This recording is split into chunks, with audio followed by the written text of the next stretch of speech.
Hi అండి, అందరికీ నమస్తే. నేను మీ సునీల్ మద్దాల. ఏంటంటే గత ప్రభుత్వం చేసిన ఏదైతే తప్పులు ఉన్నాయో ఆ తప్పులను చేయకుండా ఈ ప్రభుత్వం చూడాలని, ఈ ప్రభుత్వం పరిపాలన జరగాలని అందరూ ఆశిస్తారు. కానీ ఆ ప్రభుత్వం తప్పు చేసిందని ఆ ప్రభుత్వాన్ని నెట్టేసినటువంటి ఈ ప్రభుత్వం చేస్తుంది కూడా తప్పే కదా అని జనాలు మాట్లాడుకుంటారండి. ఆల్రెడీ స్టార్ట్ అయింది మాట్లాడుకోవడం. దేని గురించి అంటే కనుక 20 రోజుల్లో ఏదైతే ఒక 20 రోజులు ఉందో ఆ 21 రోజుల్లోనే 7,000 కోట్ల రూపాయలు అప్పు చేశారండి చంద్రబాబు నాయుడు గారు.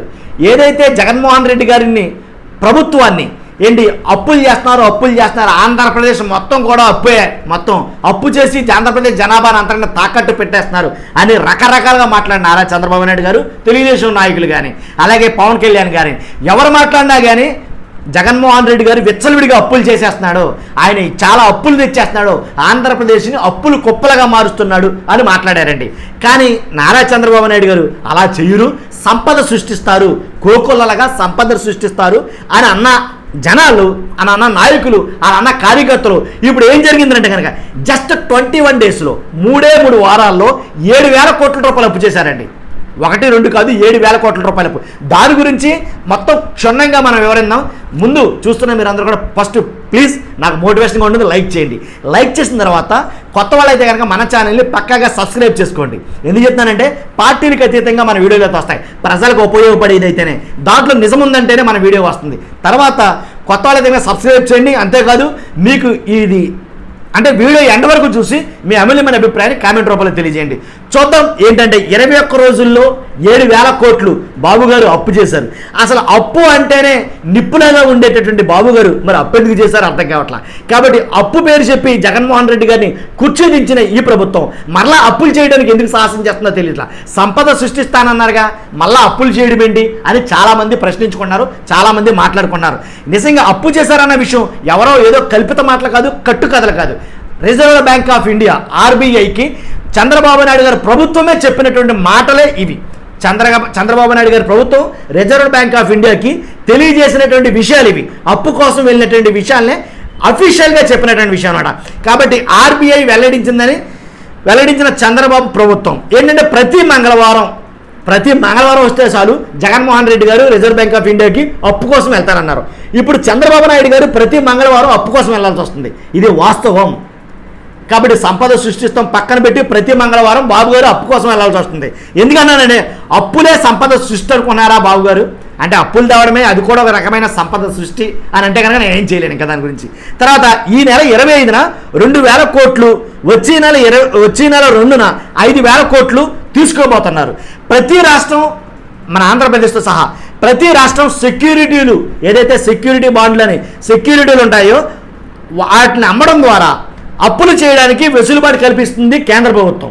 కాబట్టి వాటిని ఆసరాగా తీసుకుని, వాటిని అవసరంతగా తీసుకుని ప్రతి 3 నెలలకోసారి RBI వేలం వేసి తేదీలను ముందుగానే ప్రకటిస్తుంది. కాబట్టి ఈ ప్రకటించిన తేదీలు బట్టే మనకు తెలిసింది. ఇప్పుడు చంద్రబాబు నాయుడు గారు ఏదైతే మనం 7,000 కోట్లు అప్పు చేశారన్నామో RBI ప్రకటించిన డేట్లు బట్టే మనకు తెలుస్తుంది అనమాట. కాబట్టి ఆ తేదీలలో రాష్ట్ర ప్రభుత్వాలు ఎంతెంత అప్పు కావాలో, ఎంతెంత అప్పు చేస్తాయో, ఎన్ని సంవత్సరాలకు కుదువు పెడతాయో అంటే తనఖా పెడతాయో వాటి వివరాలన్నీ తెలియజేస్తుంది RBI. కాబట్టి ఆ అప్పు ఎలా తీరుస్తారో, ఎన్ని సంవత్సరాలు తీరుస్తారో కూడా RBIకి చెప్పాలి ప్రతి రాష్ట్రం కూడా. అలా చెబితేనే రాష్ట్రాలకి కేంద్ర ప్రభుత్వం అప్పులు ఇస్తుంది అనమాట. ఈయన రిజర్వ్ బ్యాంక్ ఆఫ్ ఇండియా అప్పు ఇస్తుంది. కాబట్టి అసలు మన ఇప్పుడున్న ప్రభుత్వం, అప్పే చేయని ప్రభుత్వం ఎలా తీరుస్తాం, ఎన్నేళ్ళకి సెక్యూరిటీ బాండ్లు పెట్టారనేది వివరాలతో సహా, ఆధారాలతో సహా చెప్తానేనండి. ఈ నెల 25వ తేదీన సెక్యూరిటీ బాండ్లు, అదే సెక్యూరిటీల వేలం ద్వారా 2,000 కోట్ల రూపాయలు అప్పు చేసింది ఆల్రెడీ. తర్వాత వచ్చే నెల 2వ తేదీకి, వచ్చే నెల 2వ తేదీన 1,000 కోట్ల రూపాయలు 9 సంవత్సరాల కాల వ్యవధికి, 9 సంవత్సరాల్లో తీర్చేస్తాం. ఒక 2,000 కోట్లు, ఒక 1,000 కోట్లు అప్పు కావాలి. తర్వాత మరో 1,000 కోట్లు 12 ఏళ్ళలో తీర్చేస్తాం. 12 సంవత్సరాల కాల వ్యవధిలో తీర్చేస్తామని ఒక 1,000 కోట్లు, మరో 1,000 కోట్లు 17 సంవత్సరాల కాల వ్యవధిలో తీరుస్తామని, మరో 1,000 కోట్లు 21 సంవత్సరాల కాల వ్యవధిలో సెక్యూరిటీ తీర్చేస్తామని, మరో 1,000 కోట్లు 24 ఏళ్ల కాల వ్యవధికి తీర్చేస్తామని, ఎలాగ కొన్ని ఇన్ని సంవత్సరాలకి ఇదని సెక్యూరిటీలో వాటి మీద అప్పు తీసుకోవడం జరిగిందనమాట.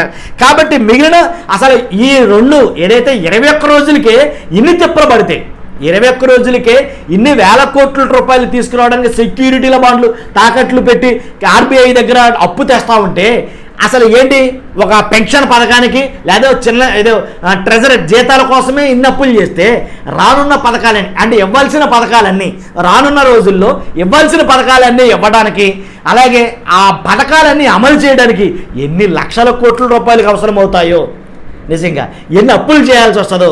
మరి సంపద సృష్టి ఎప్పుడు జరుగుతుంది, అప్పులు ఎప్పుడు చేయాలి? కష్టమండి. ఒక మాట అంటాం చాలా సులువు, దాన్ని నిలబెట్టుకోవడం చాలా కష్టం. కాబట్టి అలాగా అనటం ఎందుకు, దాన్ని నిలబెట్టుకోలేనప్పుడు అని ఒక వ్యక్తి ఆల్రెడీ వదిలేశాడు, చెప్పలేకపోయాడు. కాబట్టి ఏదేమైతే అండి, మనం కూర్చుంటే చాలు ఆ మాటలన్నీ తర్వాత అనుకుని ఈయన చెప్పడం జరిగింది. కాబట్టి అదేంటి జరిగింది ఆంధ్రప్రదేశ్ రాష్ట్రంలో. కాబట్టి ఎవరు ఏంటనేది చూద్దాం. చూస్తున్నప్పుడు ఇవన్నీ తీరతాయా, ఇవన్నీ జరుగుతాయా, ఇవన్నీ చేయగలరా, చేస్తారా ఏంటనేది ముందు చూడబోతున్నాం. చూద్దాం ఇంకెన్ని లక్షల కోట్ల రూపాయలు అప్పులు చేయాల్సి వస్తుందో. చూస్తున్న మీరు అందరూ కూడా మీ అమూల్యమైన అభిప్రాయాన్ని కామెంట్ రూపంలో తెలియజేయండి. చూస్తున్న మీకు అందరూ కూడా థ్యాంక్ యూ వెరీ మచ్. ఇక్కడ అంతకుమించి